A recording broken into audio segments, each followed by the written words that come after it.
Merci de nous rejoindre, chers amis internautes. Aujourd'hui, nous aborderons l'incubateur du projet USAID Chiga dans ce JT Web, un mois, une pratique de résilience. Le projet USAID Chiga est un projet financé par l'Agence des États-Unis pour le développement international USAID. Il intervient dans le domaine de la gouvernance.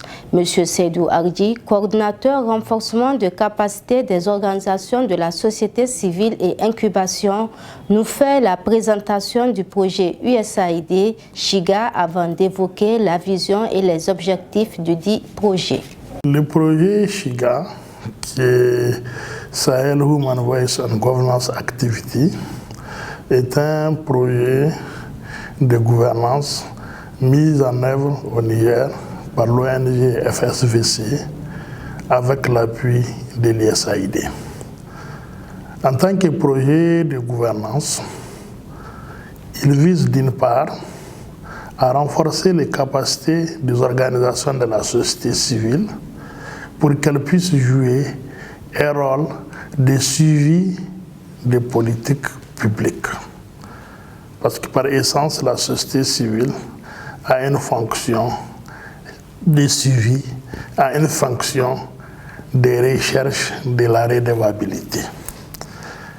Et d'autre part, le projet vise à appuyer les institutions publiques, les institutions gouvernementales, pour qu'elles puissent être plus transparentes, pour qu'elles puissent offrir des services aux citoyens. Et en troisième position, le projet vise à ce que les deux structures renforcées, à savoir la société civile et les institutions, puissent interagir, puissent s'engager mutuellement de manière à créer un dialogue, une collaboration dans le cadre de la gouvernance. Parce que nous sommes partis du constat que parfois il y a des incompréhensions, il y a un gap entre les gouvernants et les gouvernés, alors que leur mise en relation pourrait faire avancer la question de la gouvernance, notamment les questions de délivrance des services publics, des droits humains, bref, le respect de l'état des droits. Donc voici les objectifs du projet Chiga, qu'il faut le dire, en plus de l'engagement, il vise aussi à encourager les réformes politiques qui puissent faire avancer l'état des droits, qui puissent faire avancer la délivrance des services aux communautés. Selon M. Aboubakar Abdou, responsable technique du projet USAID Chiga à Zender, au niveau de l'incubateur de la région de Zender, 2 cohortes d'organisations de société civile ont été mises en place par le programme Chiga. Ces thématiques sont choisies en fonction des domaines d'intervention du projet financé par l'USAID, notamment Terre, Eau Vive et Yelloa. Pour plus de détails, suivons ensemble Aboubakar Abdou. Au niveau de la région de Zender, il y a 2 incubateurs qui ont été mis en place par le programme Chiga. Le premier incubateur est constitué de 15 OSC et dont la thématique est en lien avec la convention locale et le plan de développement communal. Le deuxième incubateur ou la deuxième cohorte, comme c'est 2 cohortes, la cohorte 2, elle est composée de 12 organisations de la société civile avec comme thématique le partenariat public en santé animale. Le choix de ces 2 thématiques, c'est pour montrer la collaboration avec les autres programmes de RISE 2. Le thème de la convention locale et le PDC, ça c'est la thématique donc de Terre Eau Vie. Et sur le partenariat public-privé en santé animale, ça c'est en lien donc avec le projet Eloi. Donc voilà les 2 thématiques. Maintenant, donc à Zender, quand vous faites la somme, on se retrouve donc avec 27 OSC entre la cohorte 1 et la cohorte 2. Ces 27 OSC sont inclusifs, c'est-à-dire ils sont constitués des OSC des jeunes, des OSC des femmes et des OSC des personnes en situation de handicap. Notons au départ que l'incubateur il est cyclique, il a une durée de vie de 12 mois et il est composé de 4 phases. La première phase, c'est la phase de sélection, l'identification et faire un plan de travail. La deuxième phase, elle consiste à faire un renforcement des capacités donc à ces organisations de la société civile pendant 4 mois. La phase 3, c'est la mise en application de connaissances et compétences acquises donc au cours de ce renforcement de capacités qui dure 1 mois. Et la quatrième phase, c'est ça qu'on appelle la phase post-incubateur. Maintenant, au cours de cette phase-là, on donne une subvention à ces organisations de la société civile. Le principal levier de réussite, le projet Shiga a formé 27 organisations de la société civile. Et que ces organisations de la société civile, aujourd'hui, ils ont la capacité de mettre en œuvre donc, des projets de développement. Selon Seydou Arji, coordinateur renforcement de capacité OSC et incubation, cette pratique reste incontournable dans l'amélioration des conditions de vie et de travail des organisations de la société civile. Entre autres atouts, c'est notamment une mise en relation entre les organisations de la société civile, le renforcement des capacités et l'acquisition de subventions. Il faut dire que ce soit à Niamey, à Zender ou à Maradi, l'incubation a permis aux OSC de lever des fonds. Grâce aux formations que nous avons faites, elles ont pu soumettre des projets à d'autres partenaires avec succès. Et parfois en consortium, puisque l'incubateur a été l'occasion pour ces OSC de se mettre ensemble. Parce que l'un des objectifs de l'incubation, c'est de créer les réseautages, de manière à ce que même après l'incubation, les OSC puissent continuer à travailler ensemble sur les thématiques. Aujourd'hui, grâce à l'incubation, nous avons par exemple les OSC qui collaborent avec les parlements sur les questions budgétaires, sur les questions notamment des budgets sensibles au genre. Donc pour nous, ça c'est un résultat tangible puisqu'on a brisé les barrières qui existent entre la représentation nationale et les OSC.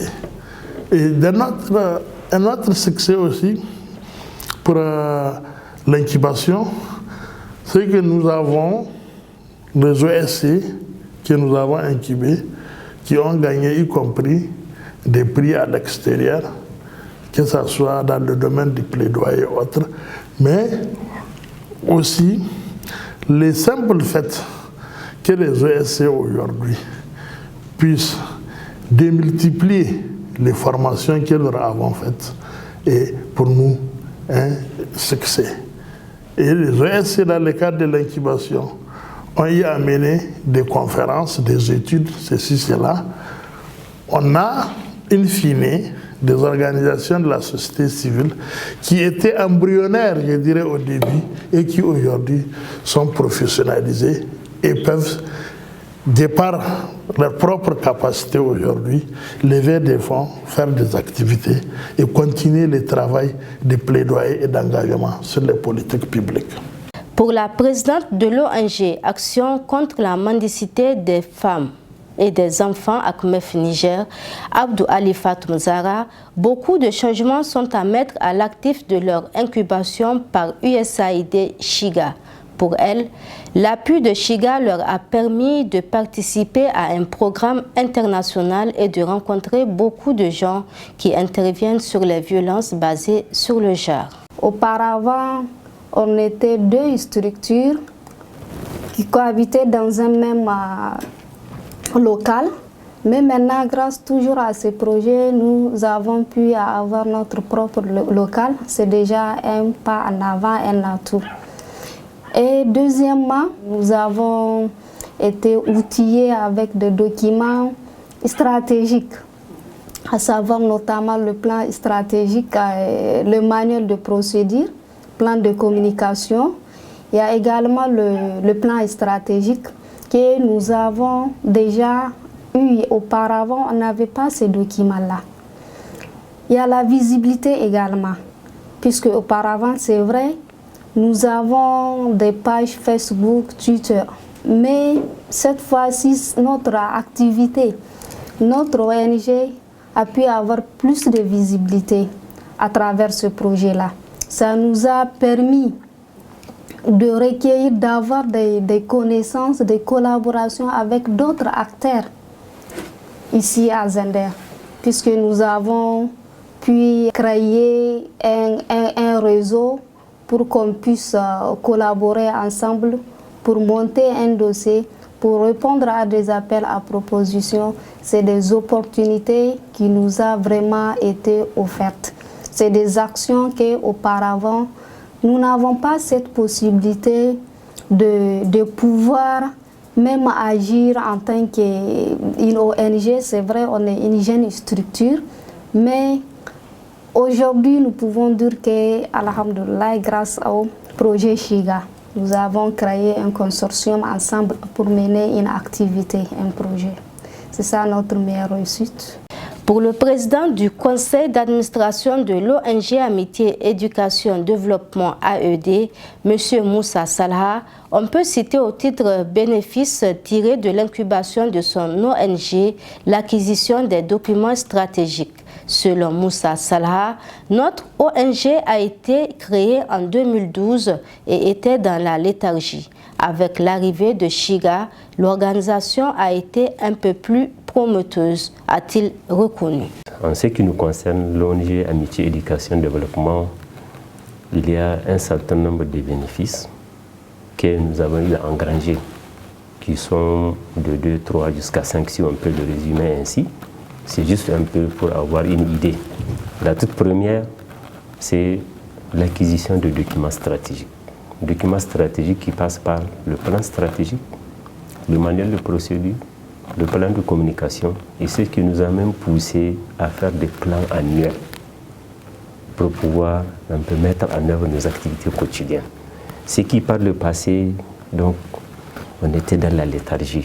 Par exemple, c'est une ONG qui est créée en 2012 et qui malheureusement a pris des petits financements 2013-2014. On était à la léthargie. Avec l'arrivée du programme FC Shiga, donc vraiment ça a galvanisé l'organisation. Ça, c'est le premier niveau. Le second niveau, c'est à l'interne de l'organisation. Les membres ont été mobilisés pour venir prêter main forte dans les activités, de par les formations qu'ils ont eu à assister, que Shiga a organisé sur la communication, le plaidoyer, montage de dossiers de projet et avec aussi l'acquisition de microfinancements, donc qu'ils appellent dans leur jargon le small grant. Ça, vraiment, ça nous a permis vraiment de mettre en œuvre donc les quelques activités prévues dans le plan d'action et de faire la corrélation ou bien le lien entre ce que nous programmons et la réalité terrain. Ça, c'est le deuxième aspect à l'interne. Maintenant, quand on part à l'externe, c'est le renforcement de la collaboration avec les élus locaux. Nous sommes une ONG de l'éducation et qu'aujourd'hui, ce n'est pas un secret pour personne, c'est que l'éducation, c'est un des volets parmi 3 ou même 4 que je peux dire qui font l'objet de la rétrocession au niveau des collectivités territoriales. Par conséquent, cette opportunité du programme Shiga au niveau de la région de Zender nous a connectés avec la collectivité territoriale. Ça, c'est l'aspect par rapport donc, au niveau de l'audience, la mairie centrale, mais aussi les services techniques. Vous parlez de la direction régionale de l'éducation, la direction de la promotion de la femme. Aujourd'hui, nous avons une telle audience et encore notre direction de tutelle, qui est la direction du plan. La meilleure réussite, personnellement, moi en tant que premier responsable de l'ONG Amitié Éducation, c'est la fédération de ces ONG-là, qui ont été incubées en consortium d'abord, pour mettre en œuvre des actions de développement. Voilà, chers internautes, ici se referme ce numéro du JT Web et moi une pratique de résilience. Rendez-vous dans le prochain numéro. Plaise à Dieu.